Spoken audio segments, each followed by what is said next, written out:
चलो हवे विद्यार्थी मित्रों तमे अहींया एक आकृति जुओ छो जेनी अंदर एक आपात किरण छे जे सपाटीने दोरेला लंब साथे 30 डिग्रीनो खूणो बनावे छे। तो आपात किरण अरीसा साथे केटलो खूणो बनावे 60, कारण के टोटल केटलुं होय 90। जो आ आपात कोण 30 नो होय तो परावर्तन कोण पण 30 नो अने आ पण 60। बराबर। हवे आपणे अरीसाने सेज बेन्ड करवानुं छे, टिल्टेड एटले आम बेन्ड करवानो, एटले के अरीसो आ रीते छे अने सेज आम वळांक आपवानो छे। एटले आने तमे आम वाळवानो, पण ए याद राखवानुं के आ किरण जे छे ने ज्यांथी आवे छे ए सोर्स तो त्यां ज छे, सोर्स तो खसवानो नथी। तो आ लाइटनो सोर्स ज्यांथी आवे छे ए त्यां ज छे, खाली आ अरीसाने आम 10 डिग्री फेरवी दीधो। तो हवे फेर शुं पड्यो, अरीसाने 10 डिग्री आम फेरवी दीधो तो पेलुं आपात किरण हतुं जे अरीसा साथे 60 डिग्री खूणो बनावतुं हतुं ए केटलो थई गयो, हवे 50 थई गयो। अने हवे सपाटीने दोरेलो नवो लंब विचारो अने लंब साथे आपात किरण केटलो खूणो बनावे। आ लंब आपात किरण अने नवो लंब, हवे आ जूनो लंब छे, नवो लंब केटलो खूणो बनावे छे तो के 40। बराबर। तो हवे आ आपात कोण 40 छे तो परावर्तन कोण पण 40 थाय। तो हवे तमे जोई शको छो कि पहेला ज्यारे आपात किरणनी सापेक्षमां परावर्तित किरण वच्चेनो खूणो टोटल केटलो हतो 60 हतो। ज्यारे खाली 10 डिग्री आपणे एने अरीसाने टर्न कर्यो, 10 डिग्री ज खाली बेन्ड कर्यो, 10 डिग्री बेन्ड कर्यो तो आपात किरण अने परावर्तित किरण वच्चेनो खूणो 40 + 40 केटलो थयो 80। बराबर। तो केटलो वधारो थयो, आपात किरणनी सापेक्षमां परावर्तित किरण केटલું खसी गयुं। तो 10 डिग्री तमे फेरव्युं तो अहींया 20 डिग्री वधी गयुं, कारण के અહીં 60 છે અને અહીંયા 40 40 80 છે, એટલે 60 નું 80 થયું, ટોટલ 80, 60 નું 80 એટલે 20 डिग्री વધ્યું। તો ટૂંકમાં તમે અરીસાને ફેરવ્યો 10 डिग्री અને અહીંયા આપાત કિરણની સાપેક્ષમાં પરાવર્તિત કિરણ 10 डिग्री नहीं खसतुं। जो आ खास याद रखवानी बात है, 10 डिग्री अहीं फेरव्युं तो अहीं 10 डिग्री ना फर्युं, अहीं केटलुं फरी गयुं 20 डिग्री। बराबर। 60 નું 80 थयुं, 70 ना थयुं।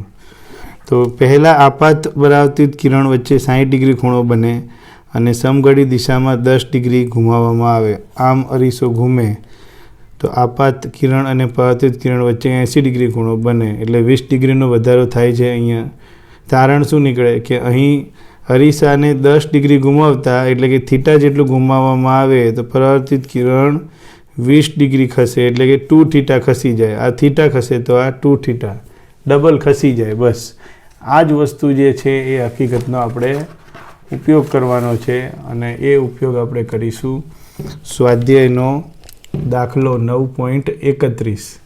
बराबर।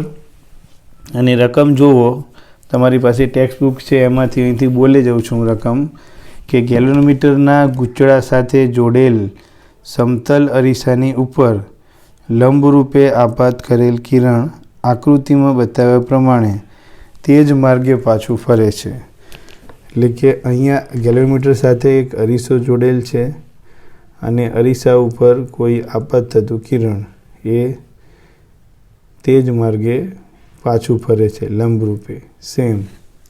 एटले सोर्स पण आ बाजू जशे, क्यांक सोर्स अहींया ज छे, आ सोर्समांथी निकळेलुं किरण लंबरूपे आपात थईने आम जाय छे। बराबर। हवे गूंचड़ामांथी पसार थतो प्रवाह, गूंचड़ामांथी प्रवाह पसार थाय अने प्रवाह पसार थवाना कारणे गूंचड़ामां टोर्क लागे अने गूंचड़ुं टोर्क लागवाथी परिभ्रमण करे अने परिणामे गूंचड़ा साथे जोड़ेला ए तारमां वळ चढ़े।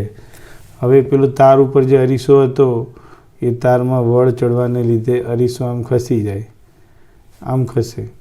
अरीसो खसे એટલે એનું પ્રતિબિંબ અરીસો થીટા જેટલો ખસે ખાલી, તો પડદા ઉપર પ્રતિબિંબ કેટલું ખસે એ આપણે શોધવાનું છે, બરાબર. તો અરીસો 3.5 ડિગ્રીનું કોણાવર્તન અનુભવે છે એમ કહી શકાય. તો એટલે કે આ થીટા બરાબર 3.5 ડિગ્રી. તો અરીસાથી 1.5 મીટર દૂર પડદો છે. આ 1.5 મીટર દૂર પડદો છે. પડદા પર પરાવર્તિત કિરણના બિંદુનું સ્થાનાંતર કેટલું? પહેલાં પરાવર્તિત કિરણ અહીંયા આવતું હતું અને હવે એ અહીં ખસીને ક્યાં જતું રહે છે? અહીંયા ખસી જાય છે. ટૂંકમાં ખાલી અરીસો નોર્મલ હતો ત્યારે સામે આવતું હતું પ્રતિબિંબ સીધું જ, અને આ ખાલી 10 ડિગ્રી ફરી ગયું, અહીંયા 10 ડિગ્રી ખાલી આમ આડું થઈ ગયું. તો આડું થઈ જવાથી એ લાઇટ જે છે ને એ અહીંયા પડવા માંડી, બરાબર, સીધી. તો હવે પડદા ઉપર કેટલું ખસ્યું? ડી અંતર. આ શોધવાનું. તો આપણે જાણીએ છીએ કે થીટા જેટલું જો તમે એને ચેન્જ કરો, આ આપાત કિરણ માની લો આવે છે અને આ જતું કિરણ પરાવર્તિત, આપાત અને પરાવર્તિત વચ્ચે ડબલ થઈ ગયું ડિફરન્સ 2 થીટા, બરાબર. થીટા હોય તો આ 2 થીટા.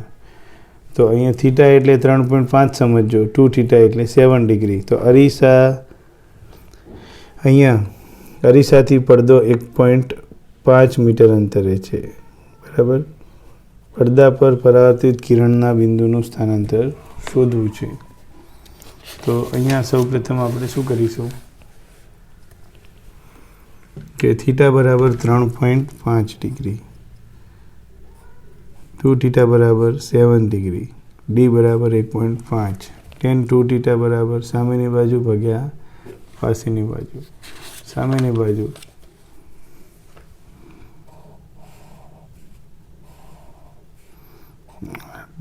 આ કેપિટલ ડી, આ સ્મોલ ડી અને 2 થીટા.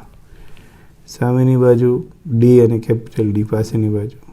તો પડદાનું અંતર 1.5. તો ડી બરાબર પડદા ઉપર સ્થાનાંતર 1.5 tan 7 ડિગ્રી. હવે આ tan 7 ડિગ્રી શોધો એટલે ગુણાકાર કરો તો તમને શું મળે? 0.184 મીટર એટલે કે 18.4 સેન્ટીમીટર જેટલું ખસે છે, બરાબર. હવે એક વધારાનો અહીંયા છે પ્રેક્ટિસ માટે MCQ ટાઈપ છે કે અંતર્ગોળ અરીસાના મુખ્ય કેન્દ્રથી વસ્તુ અને તેના સાચા પ્રતિબિંબના અંતરો અનુક્રમે A અને B છે. મુખ્ય કેન્દ્રથી વસ્તુ અને પ્રતિબિંબનું અંતર A અને B, વસ્તુનું A, પ્રતિબિંબનું B. દર્શાવો કે f² બરાબર AB. તો અહીંયા તમે જોઈ શકો છો કે આ અરીસો છે, આ એનો ધ્રુવ છે P, આ મુખ્ય કેન્દ્ર છે. મુખ્ય કેન્દ્રથી ઓબ્જેક્ટ A અંતરે અને મુખ્ય કેન્દ્રથી ઇમેજ B અંતરે. હવે વસ્તુ અંતર હંમેશા ધ્રુવથી ગણાય, તો ધ્રુવથી F જેટલું અંતર મુખ્ય કેન્દ્ર આગળ ને Fથી પાછું B જેટલું અંતર વસ્તુનું, એટલે વસ્તુનું ટોટલ અંતર F વત્તા ઓબ્જેક્ટ અહીંયા છે ને, ઓબ્જેક્ટ આ છે, તો F વત્તા A વસ્તુ અંતર અને ઇમેજ પ્રતિબિંબ F વત્તા B, બરાબર. હવે અહીંયા કેન્દ્ર લંબાઈનું સૂત્ર, એમાં ઋણ નિશાની મૂકી દઈએ આપણે -F, કારણ કે અંતર્ગોળ અરીસામાં કેન્દ્ર લંબાઈ માઇનસ હોય એટલા માટે. તો -F બરાબર UV U પ્લસ V. હવે અહીંયા યુની જગ્યાએ -F પ્લસ A અને -F પ્લસ B, નીચે -F plus A -F plus B. સાદુરૂપ આપો, -F બરાબર f² વત્તા FB વત્તા FA વત્તા AB, નીચે -2F વત્તા A વત્તા B.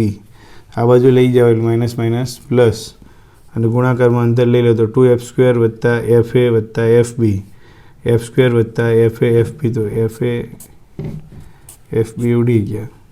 આ બાજુ F² ને 2F અને આ બાજુ લઈ જાઓ તો F² બરાબર AB થઈ ગયું. ઓકે. પછી એક અહીંયા બીજો એક છે વધારાનો પ્રેક્ટિસ માટે કે એક અંતર્ગોળ અરીસાની અક્ષ પર B લંબાઈની રેખીય વસ્તુ મૂકેલી છે. બરાબર. અક્ષ ઉપર બી લંબાઈની રેખીય વસ્તુ મૂકેલી છે અને વસ્તુનો અરીસા તરફનો છેડો અરીસાથી યુ અંતરે છે. બરાબર. એટલે કે ભાઈ આમ અરીસો વિચારો, આ અક્ષ છે અને વસ્તુ આમ છે, રેખીય. બરાબર. રેખીય વસ્તુ અને અરીસા તરફનો છેડો યુ અંતરે છે. એટલે આ અંતર યુ છે એ નક્કી. બરાબર. આ યુ છે આ છેડાનું અને આની લંબાઈ કેટલી છે? બી. તો આ છેડો કેટલો થયો? યુ વત્તા બી. બરાબર. અરીસાની કેન્દ્ર લંબાઈ એફ હોય તો પ્રતિબિંબની લંબાઈ લગભગ કેટલી? તો 1/f બરાબર 1/u વત્તા 1/v. આનું વિકલન કરીએ ને તો કેન્દ્ર લંબાઈનું વિકલન 0 થાય, કારણ કે એ બદલાય નહીં. 0 બરાબર -1/u² du -1/v² dv. પછી dvને સૂત્ર કરતાં બનાવો તમે આમાંથી, તો dv બરાબર -v/u² du. બરાબર. હા, v/u ની કિંમત આપણે મૂકવી પડશે, તો એ વાત કરીએ આપણે. પછી અહીંયા આવે છે કે 1/v. જાણો છો કે 1/f બરાબર 1/u વત્તા 1/v. હવે 1/v બરાબર 1/f માઇનસ 1/u. 1/v બરાબર u માઇનસ f/uf અને u/v બરાબર u માઇનસ f/f. ઉલટાવી દો. v/u બરાબર fના છેદમાં u માઇનસ f. કિંમત મૂકી દો. dv બરાબર આ જે સૂત્ર હતું -v/u² du, ત્યાં minus f/u minus f² du. બરાબર. વસ્તુની લંબાઈ કેટલી હતી? બી. બરાબર. du. એટલે અહીંયા આપણે વસ્તુની લંબાઈ મૂકી દીધી બી. તો dv બરાબર પ્રતિબિંબની લંબાઈ બરાબર -f/u માઇનસ f² ઇન્ટુ બી. બરાબર. ચલો પછી એક બીજો ક્વેશ્ચન છે. એક માણસ ખાસ પ્રકારના અરીસાની આગળ ઊભો છે. બરાબર. આ અરીસો છે, માણસ ઊભો છે, એને અરીસાની અંદર પોતાનું માથું નાનું દેખાય છે, શરીર જાડું દેખાય છે અને પગ એને સામાન્ય દેખાય છે. તો આ જે ખાસ પ્રકારનો અરીસો છે એ એના 3 ભાગો વિશે શું કહી શકાય? તો માથું નાનું દેખાય છે એટલે કે બહિર્ગોળ અરીસો છે. ઉપરનો ભાગ બહિર્ગોળ અરીસા તરીકે વર્તે છે, એ નાનું દેખાય છે. વચ્ચેનો ભાગ અંતર્ગોળ અરીસા તરીકે વર્તે છે, મોટું દેખાય છે, જાડું શરીર. અને નીચેનો ભાગ એ સમતલ અરીસાની જેમ વર્તે છે, એટલે કે પગ એના સામાન્ય દેખાય છે, જેવા છે એવા. બરાબર. હવે એક બીજો અહીંયા મુદ્દો આવે છે, વક્રીભવન. એના વિશે તમે ઘણું બધું જાણો જ છો, પણ એનું એક ફરીથી અમુક વસ્તુ ફરીથી રિપીટ થશે એવું તમને લાગશે. આ આકૃતિની અંદર એક માધ્યમ 1 એટલે કે હવા, તો જે બી લેવું હોય, અને માધ્યમ 2, એવા 2 માધ્યમો છે. અને આ જે સપાટી હોય જે 2 માધ્યમને જુદી પાડે છે એને આપણે શું કહેવાય? આંતરપૃષ્ઠ, ઇન્ટરફેસ. બરાબર. પછી આ જે છે ત્રુટક રેખા, એને કહેવાય આંતરપૃષ્ઠ ઉપર દોરેલો લંબ. હવે આપાત કિરણ એ આંતરપૃષ્ઠ ઉપર કોઈ બિંદુએ આપાત થાય છે ત્યારે દોરેલા લંબ સાથે આપાત કિરણે બનાવેલો ખૂણો I છે. અને આંતરપૃષ્ઠ પાસેથી અમુક ભાગ એ વક્રીભૂત પામે છે અને અમુક ભાગ પરાવર્તિત થાય છે. અહીં આપણે પરાવર્તનની ચર્ચા નથી કરવાની, એટલે એની આપણે વાત નહીં કરીએ. બીજા માધ્યમમાં આ કિરણ સહેજ વળાંક લે છે. વળાંક લઈ અને લંબ સાથે R જેટલો ખૂણો બનાવે છે, જેને વક્રીભૂત કોણ કહેવાય છે. અને જે કિરણ છે જે બીજા માધ્યમમાં જાય છે એને વક્રીભૂત કિરણ કહેવાય. વક્રીભૂત કિરણે લંબ સાથે બનાવેલો ખૂણો એને વક્રીભૂત કોણ, બરાબર. Refractive index. આ આપાત કોણ ઇન્સિડન્ટ એંગલ, બરાબર. આ refraction angle, angle of refraction, angle of incident અને એંગલ ઓફ રિફ્રેક્શન. પરાવર્તન રિફ્લેક્શન, ફ આવે, રિફ્લેક્શન પરાવર્તન, અને વક્રીભવનમાં રિફ્રેક્શન, એલ ના આવે, રિફ્રેક્શન, બરાબર.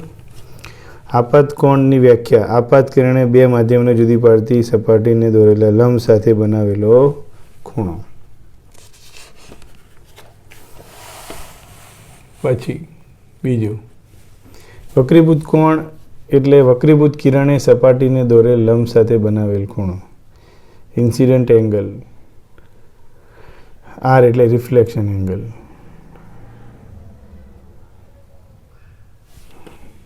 એક મિનિટ, સોરી, આને આપણે રિફ્રેક્શન શબ્દ વાપરીશું, રિફ્લેક્શન નહીં,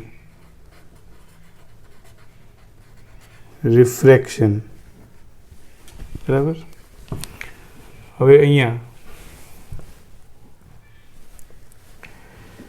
નિયમ નંબર 1, આપાત કિરણ વક્રીભૂત કિરણ આંતર સપાટીને દોરેલો લંબ એક જ સમતલમાં હોય છે. પહેલો નિયમ.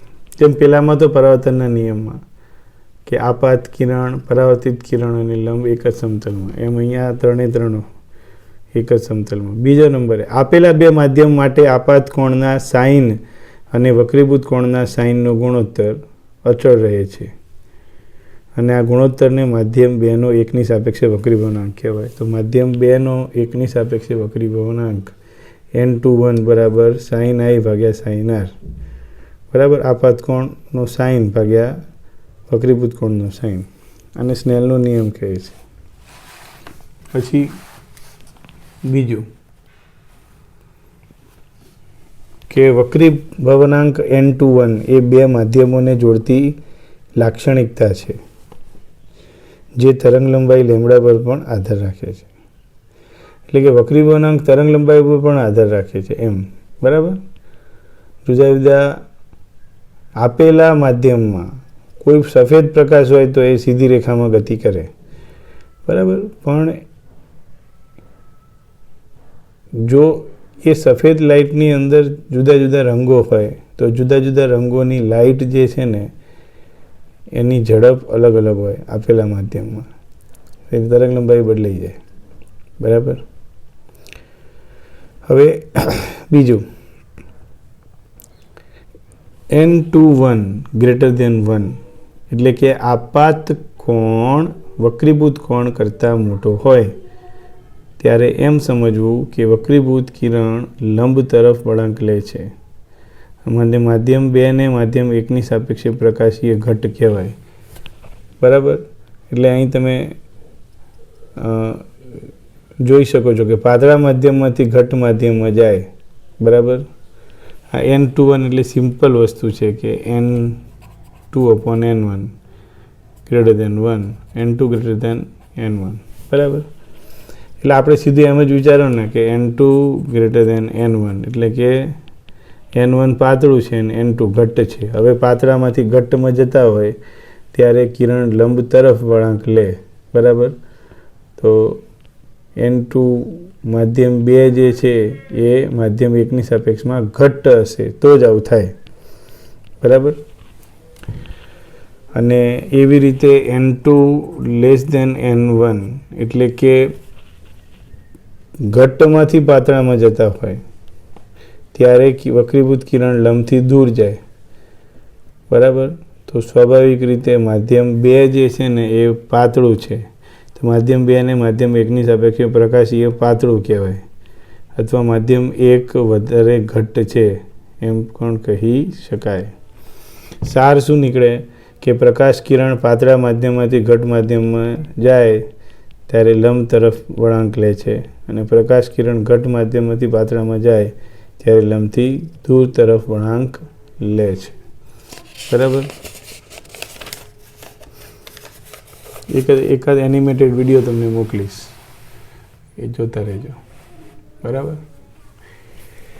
ચલો, N21 એટલે માધ્યમ 2નો માધ્યમ 1ની સાપેક્ષે વક્રી વળાંક, N12 એટલે માધ્યમ 1નો માધ્યમ 2ની સાપેક્ષે વક્રી. એટલે તમે સમજો કે જે પહેલું હોય ને એનો વક્રી વળાંક અને જે બીજું છે ને એની સાપેક્ષે 2 1 હોય તો 2નો વક્રી વળાંક 1ની સાપેક્ષે, 1 2 હોય તો 1નો વક્રી વળાંક 2ની સાપેક્ષે.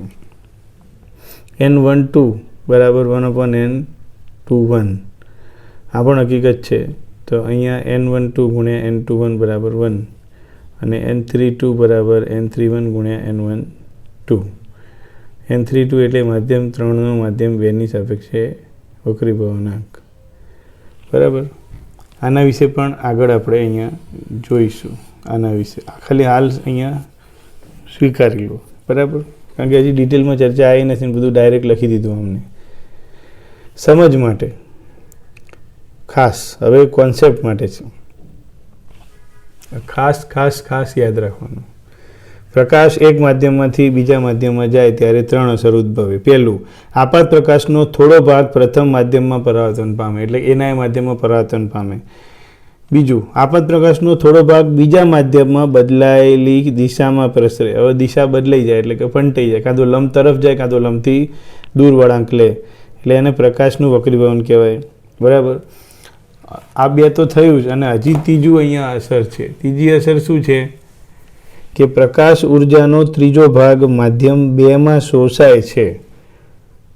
એટલે કે એ જે માધ્યમ છે અમુક ઉર્જા શોષી લે છે, જેને પ્રકાશનું શોષણ કહેવાય છે. 3 વસ્તુ થઈ: આંશિક પરાવર્તન, આંશિક વક્રીભવન અને શોષણ. બરાબર. એના વિશે પણ આપણે એના પછી બીજા 10મા ચેપ્ટરમાં જોઈશું. પ્રકાશ આપેલા માધ્યમમાં, કોઈ પણ પ્રકાશીય ઘટ્ટ માધ્યમ હોય કે પ્રકાશીય પાતળું માધ્યમ હોય, જે તે માધ્યમમાં પ્રકાશ હંમેશા સુરેખ ગતિ કરે છે. પરંતુ જ્યારે પદાર્થ એક માધ્યમથી બીજા માધ્યમમાં પ્રવેશ કરે ત્યારે ઇન્ટરફેસ, બે માધ્યમને જુદી પડતી સપાટી, ત્યાં આગળ ફંટાય છે. એટલે સહેજ એ વળાંક લે છે, કાં તો લંબ તરફ વળાંક લે છે કાં તો લંબથી દૂર તરફ વળાંક લે છે. બરાબર. બાકી ફરી પાછું સીધું જ ગતિ કરશે. એકવાર વળાંક લે ઇન્ટરફેસ પાસે, પછી સીધો જ ગતિ કરે ફરી પાછું. બરાબર. લંબરૂપે આપાત થતું કિરણ વિચલન પામ્યા વગર સીધું પસાર થઈ જાય. આ પહેલું એક નિયમ, કોન્સેપ્ટ. સીધું તમે લંબરૂપે જ આપાત કરી નાખો ડાયરેક્ટ, એટલે ખૂણો 0, આપાત કોણ 0, એટલે સીધું. પાતળા માધ્યમથી ઘટ માધ્યમમાં મોકલો તો લંબ તરફ જાય, એટલે કે I > R. બરાબર. અને આ ઘટ છે ને એટલે N2 > N1. ઘટમાંથી પાતળા માધ્યમમાં પ્રવેશ કરે તો શું? અહીંયા I નાનું છે અને R મોટું છે, એટલે કે I <R અને N2 મોટું છે, N2 > N1, એ લંબથી દૂર જાય. બરાબર. પછી આ રીતે અહીંયા I અને આ R છે વક્રીભૂત થઈને, તો વિચલન કેટલું થાય? તો કે જો આ માધ્યમ ના હોત તો એ ક્યાં જાત? આમ સીધો જાત. પણ વક્રીભવન થયા પછી ક્યાં જાય છે? અહીંયા. તો આ જે ખૂણો બને એને ડેલ્ટા કહેવાય, વિચલન. તો આપણે સીધું આને કહી દઈએ I. તો આ પણ I માંથી R બાદ કરો એટલે ડેલ્ટા મળે. તો ડેલ્ટા બરાબર I - R. બરાબર. પછી અહીંયા નિરપેક્ષ વક્રીભવનાંક કોને કહેવાય? તો કે શૂન્યાવકાશમાં પ્રકાશનો વેગ c છે અને માધ્યમમાં પ્રકાશનો વેગ v છે, તો એનો ગુણોત્તરને માધ્યમનો નિરપેક્ષ વક્રીભવનાંક કહેવાય. બરાબર. જેમ કે અહીંયા તમે જોઈ શકો છો કે n બરાબર c/v, માધ્યમ 1 માટે n1 બરાબર c/v1, માધ્યમ 2 માટે n2 બરાબર c/v2. માધ્યમ 1માં પ્રકાશની ઝડપ v1 અને માધ્યમ 2માં પ્રકાશની ઝડપ v2 છે.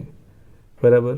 અને આનો ગુણોત્તરને માધ્યમ 1ની સાપેક્ષે માધ્યમ 2નો વક્રીભવનાંક કહેવાય. ખાસ યાદ રાખજો, માધ્યમ 1માં પ્રકાશની ઝડપ અને માધ્યમ 2માં પ્રકાશની ઝડપનો ગુણોત્તર v1/v2 ને માધ્યમ 1ની સાપેક્ષે 2નો વક્રીભવનાંક, 2નો વક્રીભવનાંક 1ની સાપેક્ષે N21. બરાબર. સી અને સી વડે ગુણ્યા સી વડે ભાગ્યા, અને આ રીતે લખાય C/V2 અને અહીંયા C/V1, તો N2/N1. તો N21 બરાબર N2/N1, એટલે જે પહેલાં હોય એ ઉપર લખવાનું, જે પછી હોય એ નીચે. યાદ રાખજો, N12 હોય તો ઉપર 1 નીચે 2, N21 હોય તો ઉપર 2 નીચે 1, બસ. બરાબર, જે પહેલાં હોય તે ઉપર, નીચે હોય પછી હોય તે નીચે, N2/N1. N12 હોય તો પહેલાં હોય ઉપર 1, પછી હોય નીચે 2. હવે N12 ગુણ્યા N21, જે આપણે અગાઉ લખી દીધું હતું ને 1, એને સાબિત કરીએ. N12 એટલે N1/N2, N21 એટલે N2/N1. આ ઉડી ગયા, 1 થઈ ગયું, અને N12 બરાબર N21 સાબિત થઈ ગયું. પહેલાં એમને એમ લખી દીધું ડાયરેક્ટ આ લોકોએ. N32 બરાબર N3/N2. હવે N3/N1 ગુણ્યા N1/N2 કંઈ ફેર પડે? કારણ કે N1 છેદમાં મૂક્યા અને N1 અંશમાં મૂક્યા. હવે N3/N1 એટલે N31 અને N1/N2 એટલે N12. તો N32 બરાબર N31 ગુણ્યા N12, બરાબર. પછી આપણે વાત કરીએ બીજી, કે N21 બરાબર sin I/sin R. આ આગળ જોયું હતું ને આપણે, આની આગળ ક્યાંક જોયું હતું આપણે, sin I અને sin R રિલેશન. એ બેનો આપણે ભેગા કરીએ હવે રિલેશન. ફર્સ્ટ રિલેશન હતો આ રહ્યો, N21 એટલે sin I/sin R. પછી બીજો રિલેશન આપણે અત્યારે શીખ્યા કે N21 બરાબર N2/N1. બંનેને ભેગા કરો તો N2/N1 sin I/sin R, N1 sin I બરાબર N2 sin R. સ્નેલનો નિયમ કહેવામાં આવે છે, બરાબર. પ્રકાશીય ઘટ માધ્યમ કોને કહેવાય? તો જે માધ્યમનો વક્રી ભવનાંક ઊંચો હોય એને પ્રકાશીય ઘટ માધ્યમ કહેવાય. પ્રકાશીય પાતળું માધ્યમ કોને કહેવાય? તો જે માધ્યમનો વક્રી ભવનાંક નીચો હોય, બરાબર. તો બે માધ્યમની સાપેક્ષે જે માધ્યમનો વક્રી ભવનાંક ઊંચો હોય તે વધુ પ્રકાશીય ઘટ અને નીચો હોય તે પ્રકાશીય પાતળું માધ્યમ ગણાય, બરાબર. અને પ્રકાશીય ઘનતા શું છે? તો આપણે એને કહી શકાય કે બંને માધ્યમમાં વેગનો ગુણોત્તર પ્રકાશીય ઘનતા કહેવાય, બરાબર. દળ ઘનતા અને પ્રકાશીય ઘનતામાં ફેર શું છે? તો પ્રકાશીય ઘનતા એટલે બંને માધ્યમમાં વેગનો ગુણોત્તર, પ્રકાશના વેગનો ગુણોત્તર, પ્રકાશીય ઘનતા છે. પણ દળ ઘનતા એટલે એકમ કદ દીઠ દળ છે, બરાબર. અહીંયા હવે પાણી કરતાં ટર્પેન્ટાઇનની પ્રકાશીય ઘનતા વધારે છે, પણ પાણીની દળ ઘનતા ટર્પેન્ટાઇન કરતાં વધુ હોય છે. એટલે કહેવાનો મતલબ એ છે કે પાણી જે છે એ ડેન્સિટીમાં વધારે છે, પાણીની દળ ઘનતા વધારે છે. પાણી જાડું કહેવાય અને ટર્પેન્ટાઇન પાતળું ગણાય. તો એનો મતલબ બંને પારદર્શક છે, પાણી એ પારદર્શક, ટર્પેન્ટાઇન પારદર્શક. પણ એનો મતલબ એવો નથી કે પાણી જાડું છે એટલે પાણી વધુ પ્રકાશીય ઘટ છે અને ટર્પેન્ટાઇન પાતળું છે એટલે ઓછું પ્રકાશીય ઘટ. ના, અહીં સ્પષ્ટ અહીંયા કીધું છે કે પાણી કરતાં ટર્પેન્ટાઇનની પ્રકાશીય ઘનતા વધારે, પાણીની કરતાં ટર્પેન્ટાઇનની પ્રકાશીય ઘનતા વધારે, એટલે ટર્પેન્ટાઇનનો વક્રી ભવનાંક વધારે છે. આ ટર્પેન્ટાઇનનો વક્રી ભવનાંક જે છે ને N એ વધુ છે પાણી કરતાં. બોલો, વિચારે જેવી બાબત છે. એટલે પાણીની દળ ઘનતા ટર્પેન્ટાઇન કરતાં વધારે હોય છતાં પાણીની વક્રી ભવનાંક વધારે નથી, ઓછો છે. અને ટર્પેન્ટાઇનનો વક્રી ભવનાંક ઊંચો છે, બરાબર. એક નવી વાત છે. પછી બીજી વાત કહું, પ્રકાશ કિરણનો ગતિપથ ઉલટાવતા, અને આપણે જે હવે ચર્ચા કરવાના છે એને કહેવાય ગતિપથની પ્રતિવર્તિતા. પ્રતિવર્તિતા એટલે કે જે રસ્તે કિરણ જતું હોય એ જ રસ્તે પાછું આવે તો શું થાય? પ્રકાશ કિરણનો ગતિપથ ઉલટાવતા એટલે કે વક્રીભૂત કિરણને આપાત કિરણ ગણી વક્રીભૂત કોણ જેટલા કોણે કિરણને આપાત કરતા. એટલે પહેલાં તમે આ આપાત કિરણ આ વક્રીભૂત કિરણ, આપાત કોણ આઈ, વક્રીભૂત કિરણ અને વક્રીભૂત કોણ આર. હવે ઉલટું કે જ્યાંથી કિરણ વક્રીભૂત થતું હતું ને ત્યાં જ આપણે આપાત કરી દઈએ આઈ, તો જ્યાંથી આપાત થયું હતું ત્યાં એ વક્રીભૂત થઈ જાય, તો આ આઈ બની જાય, આ આર બની જાય. એનું એ રિપીટ જ થાય છે, બરાબર. એટલે કે અહીં વક્રીભૂત કિરણને આપાત કિરણ ગણી વક્રીભૂત કોણ જેટલા કોણે કિરણને આપાત કરતા કિરણ બીજા માધ્યમમાં આપાત કોણ જેટલા કોણે વક્રીભૂત પામે. એટલે કે અહીંયા આઈ જેટલા કોણે વક્રીભૂત પામશે. આઈ છે ને, બરાબર, પણ આ આઈ એ આર બની જશે અને આર એ આઈ બની જશે, બસ, બરાબર. જો પ્રકાશ કિરણનો ગતિપથ ઉલટાવતા તે મૂળ પથ પર જ પાછો પ્રસરણ પામે છે. જે પથ ઉપર પ્રકાશ આવે છે, તમે અહીંથી ટોર્ચ મારો તો લાઇટ આ રીતે જઈ આમ ફંટાય, વક્રીભૂત થાય. અહીંથી ટોર્ચ મારું તો લાઇટ જે છે ને એ જ માર્ગે આમ જાય, અહીંથી ટોર્ચ મારું તો એ જ માર્ગે જઈને આમ જાય. એટલે માર્ગ જે છે એનો એ જ રહે છે. આને કહેવાય ગતિપથની પ્રતિવર્તિતા, બરાબર. આટલો મુદ્દો રાખીએ, પછી નેક્સ્ટ આવતીકાલે જોઈશું. Thank you.